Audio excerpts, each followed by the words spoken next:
Hello दोस्तों, कैसे हैं आप लोग। हमारी आज की कहानी का नाम है इंसानियत। भाभी, ये तो आपका रोज़ का है। साल में एक बार आने का मौका मिलता है तो यहाँ आकर आपके नखरे उठाओ। रोज़ ही कोई ना कोई बीमारी लेकर बैठ जाती हैं। मुझे कुछ नहीं पता, मुझसे कोई काम की उम्मीद मत करिएगा कि मैं ससुराल में भी काम करूँ और मायके आकर भी काम करूँ। सपना की ननद रूपाली तमकते हुए सुनाकर चली गई। सपना तो सुनकर रह गई कि कोई इतना स्वार्थी कैसे हो सकता है कि मेरे तो पैर में प्लास्टर चढ़ा है और सबको अपने अपने कामों की पड़ी है।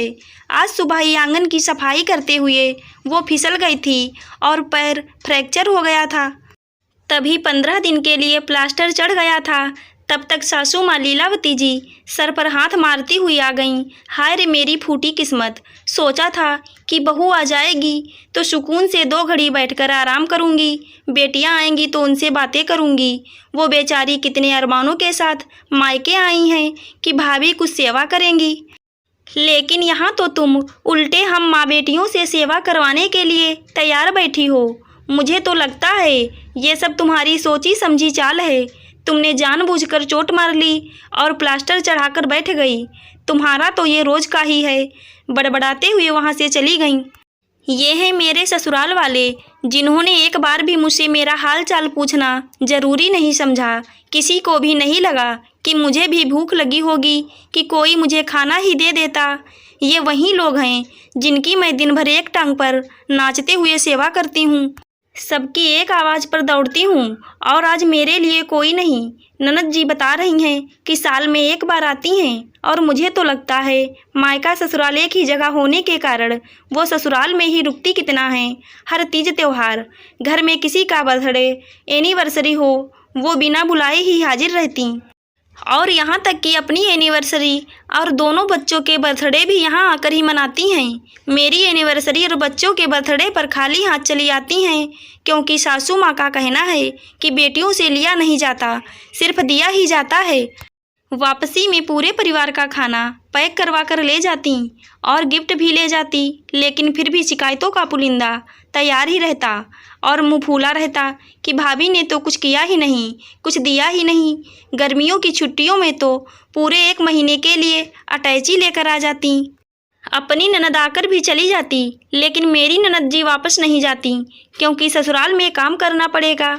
जरा जरा देर में ननद जी को चाय, बच्चों को ठंडा ताज़ा नाश्ता, उसमें भी सुनाती रहती कि मुझसे ये तला भुना नहीं खाया जाता।